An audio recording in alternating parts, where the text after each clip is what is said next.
बहुत पहले हमने विशाल मलकान सर के साथ एक स्टॉक मार्केट 101 पॉडकास्ट बनाया था। आई थिंक तब ये 2022 की बात है और शायद उससे भी पहले। उन्होंने कहा था कि I think at the time only 5% of Indian population was involved in stock market. तो उन्होंने कहा कि अगर हमारी पॉपुलेशन में से 10% लोग भी स्टॉक मार्केट में पैसे डाले तो स्टॉक मार्केट में लिस्टेड सारी भारतीय कंपनीज को फायदे मिलेंगे ऑब्वियसली, क्योंकि पैसे एंटर हो रहे हैं।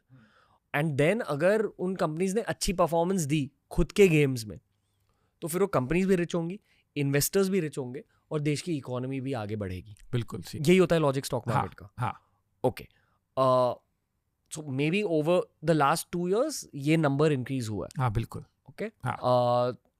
अथर्व ने कुछ स्टैट्स पुल आउट करे हैं, एक बार सर ये देख लो and just let us know what you think of this. The top 10% of Indian population holds 77% of national wealth.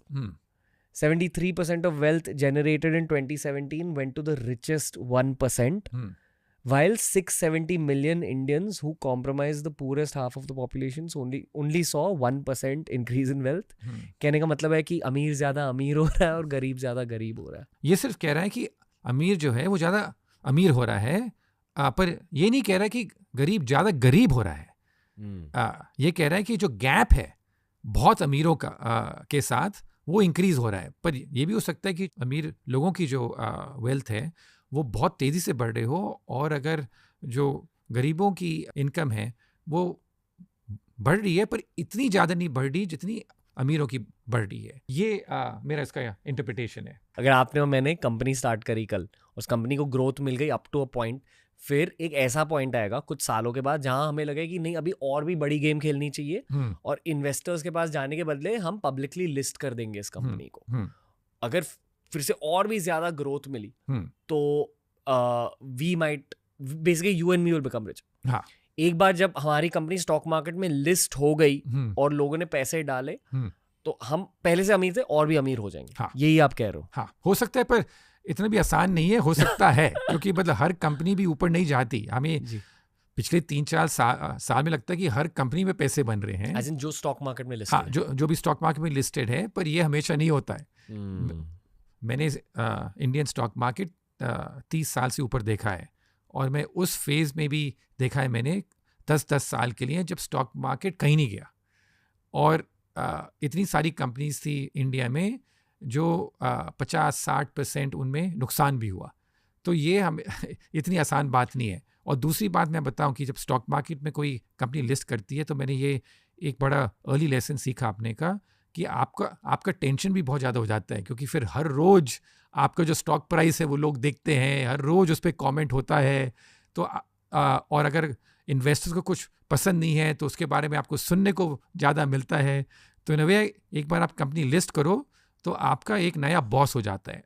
आप सोचते हो आप एंटरप्रेन्योर, आप अपनी कंपनी चला ले हो, पर एक बार आप स्टॉक मार्केट पर लिस्ट करो तो आपका बॉस स्टॉक मार्केट हो जाता है। लाइफ में टेंशन बढ़ जाती है। बिल्कुल। सर इस डेटा पॉइंट से रिलेटेड मेरा एक और सवाल है, क्योंकि ये जो टॉप 10% ऑफ इंडियन पॉपुलेशन है ये हम मोस्टली टीयर 1 शायद टीयर 2 की बातें कर रहे हैं, पर 90% of the population is still या तो मिडिल क्लास या तो बिलो मिडिल क्लास। उनका अब माइंडसेट क्या रहना चाहिए लाइफ को लेकर, करियर को लेकर, सेविंग्स को लेकर? अगर आप उनके फाइनेंशियल एडवाइजर या करियर एडवाइजर होते आप उन्हें क्या कहते हैं? स्टॉक मार्केट में आप पूरा अपना पैसा कभी मत लगाइए, क्योंकि जो भी छोटा मिलता है उसमें आप अगर 30-40% कुछ लगाएं मार्केट में स्टेडली तो वो ठीक है। पर आपका सबसे पहला होता है कि आप अपनी फाइनेंशियल सिक्योरिटी कैसे सिक्योर करो। ये तो मेरा मानना रहता है इन टर्म्स ऑफ दैट कि आप तो इसलिए आपको कितना स्टेडी इनकम चाहिए उससे आप कितना करें। और इन टर्म्स ऑफ जहाँ तक हो सके मेरा जो पर्सनल फिलॉसफी है, मैं कर्जा बहुत कम लेने में बिलीव करता हूँ, क्योंकि मेरे है कि मैं चैन की नींद कैसे सोऊं। पर काफ़ी लोग हैं जो इनको इतना प्रिविलेज नहीं है कि वो अपनी इतनी इनकम हो कि वो उसी पे पूरा अपना रोटी रोज़ी निकाल लें। तो इसलिए I think that it is very important कि आपका जो कॉन्स्टिट्यूशन है पर्सनल क्या है। और ये मैं मतलब सारे अपने इन्वेस्टर लोगों को भी बोलता हूँ कि आप चैन की नींद कैसे सो सकते हो। आपका रिस्क टॉलरेंस कितना है जी। ये जो लोग काफ़ी अमीर होते हैं, ये कोई ऐसे होते हैं कि ये बहुत सारा कर्जा लेके अमीर हो जाते हैं, पर वो इतना रिस्क ले पाते हैं। पर उसका ये भी डाउन साइड रहता है कि अगर आपका कुछ खराब हुआ तो आपका जो फॉल होगा वो और तेजी होगा अगर आपने इतना रिस्क लिया तो। अनिल अंबानी, हाँ, आप बोल सकते हैं। सीसीडी के ओनर भी थे, हाँ, सेम लॉजिक। तो बहुत लोग ऐसे इंडिया में जो हिस्टोरिकली ऐसे हुआ है, वेस्ट में भी, अमेरिका में भी इतने सारे लोग हैं जिनको कर्जा ने लेके डूबा है। ओके, हमारे देश के मिडिल क्लास के लिए और लोअर मिडिल क्लास के लिए मैं कुछ करियर एडवाइस देना चाहूँगा in point form, and please add according to yourself. चलिए। तो पहले तो मैं ये कहना चाहूँगा कि बहुत ज़्यादा पढ़ाई करो कॉलेज के बाद, क्योंकि असली पढ़ाई आजकल कॉलेज के बाद हो रही है। यही पॉडकास्ट ज़्यादा देखो, सुनो, सीखो कि दुनिया में क्या क्या हो रहा है, और अपस्किल करो खुद को।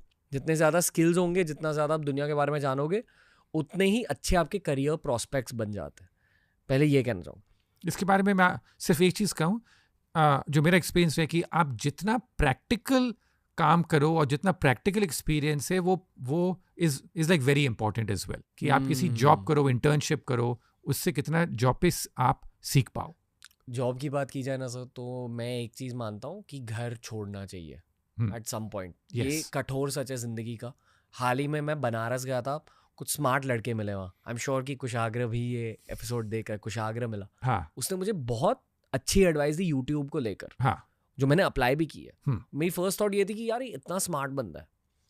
फिर मैंने बोला कि भाई आप ना टियर 1 सिटी में शिफ्ट हो जाओ, आपका दिमाग बहुत बड़ा है, यहाँ अपॉर्चुनिटी कम है। उसकी बॉडी लैंग्वेज थोड़ी सी ऐसे क्लोज्ड हो गई, क्योंकि आई एम श्योर वो शायद फैमिली ओरिएंटेड है, उसे बनारस से प्यार है, उसे वहाँ रहना था। तो मैं मानता हूँ कि अगर आपको खुद के शहर में रहना है तो फिर वहाँ बिजनेस स्टार्ट कर लो। लाइफ को आगे बढ़ा सकते हो, फैमिली की क्वालिटी ऑफ लाइफ आगे बढ़ा सकते हो, और भारत में बहुत ज़्यादा अपॉर्चुनिटी। पर बिजनेस करने की काबिलियत हर किसी में नहीं होती, एंड दैट्स फाइन, क्योंकि बिजनेस के लिए अलग अलग, मतलब बहुत सारे अलग स्किल सेट्स लगते हैं। People management, leadership, actual technical skills, sales skills, बहुत बड़ा स्किल सेट होता है जो MBA कॉलेज नहीं सिखा सकता, कॉलेज नहीं सिखा सकता। ये किसी में होता है, किसी में नहीं होता है, ये मैं मानता हूँ, और बहुत घिसाई करनी पड़ती है। I also would go as far as saying 95% of the people I meet in life are not capable of becoming entrepreneurs, क्योंकि संघर्ष होता है बहुत बड़ा। बिल्कुल। तो वो जो 95% है, मैं मानता हूँ कि अगर उन्हें ग्रोथ चाहिए लाइफ में, तो घर छोड़ना चाहिए या खुद का शहर छोड़ के बड़े शहर में जाना चाहिए। इवन एट द सेम मैं भी सोच रहा हूँ कि क्या शायद मैं मुंबई छोड़ूँ, सैन फ्रांसिस्को जाऊँ थोड़ी देर के, दुबई जाऊँ। एटलीस्ट ये थॉट्स तो होने चाहिए खुद के दिमाग में, क्योंकि जो आपको ज़बरदस्त ग्रोथ मिलेगी वो शायद आपके खुद के घर के बाहर ही मिलेगी। राइट। ये मैं स्पेशली अगर भारत के कॉन्टेक्स्ट को देखा जाए। Absolutely agree with you. जितनी जल्दी आप इंडिपेंडेंट हो, that is the best thing to happen. और फिर अगर पूरे देश ने एक साथ ये सब किया, हाँ, तो फिर एक्चुअली हमारी पर कैपिटा इनकम भी बढ़ेगी। बिल्कुल। थोड़ी एम्बिशियस स्टेटमेंट है, I am sure, right, but right, नहीं, मैं इस बात से पूरे सहमत हूँ आपसे। ओके, एक और piece of career advice sir, वही कि आई थिंक जो आपने कहा सेफ इन्वेस्टमेंट्स के बारे में, प्रैक्टिकली स्पीकिंग हर किसी को पता है कि आज कोई सेविंग्स अकाउंट में अपने पैसे नहीं रखेगा, एटलीस्ट FD म्यूचुअल फंड्स में इन्वेस्ट करे। करेक्ट, बिल्कुल। एटलीस्ट वहां से शुरुआत करनी चाहिए, और जनरली पर्सनल फाइनेंस के बारे में और सीखना चाहिए। राइट। अगर स्टॉक मार्केट में शुरुआत कर रहे हो तो प्रिपेयर करके शुरुआत करो, पढ़ाई करके शुरुआत करो। That's right. वो आप अपने घर से कर सकते हो, हाँ, बट वो एकदम अच्छे से आपको स्किल सीखनी है। बिल्कुल। एंड स्पेशली अगर आप उसको ट्रेड करना चाहते हो, बिकॉज ट्रेडिंग बहुत ही हाई स्किल होता है। डेली ट्रेडिंग, हाँ, डेली ट्रेडिंग हो या कुछ भी ट्रेडिंग हो, क्योंकि आपको देखना पड़ता है कि बहुत सारे लोग वही कर रहे हैं कि आप उनसे मतलब बेटर कैसे कर पाएंगे। तो ये इतनी आसान बात नहीं है। पर in terms of stock market में जिन लोगों ने सबसे ज़्यादा पैसा बनाया मैंने देखा है, वो ज़्यादातर लोग होते हैं जो अच्छी कंपनी खरीद के बहुत सालों सालों तक, डेकेड्स को लेकर वो उन कंपनीज को होल्ड करते हैं। सबसे सक्सेसफुल इन्वेस्टर्स मैंने ये दुनिया में ऐसे देखे।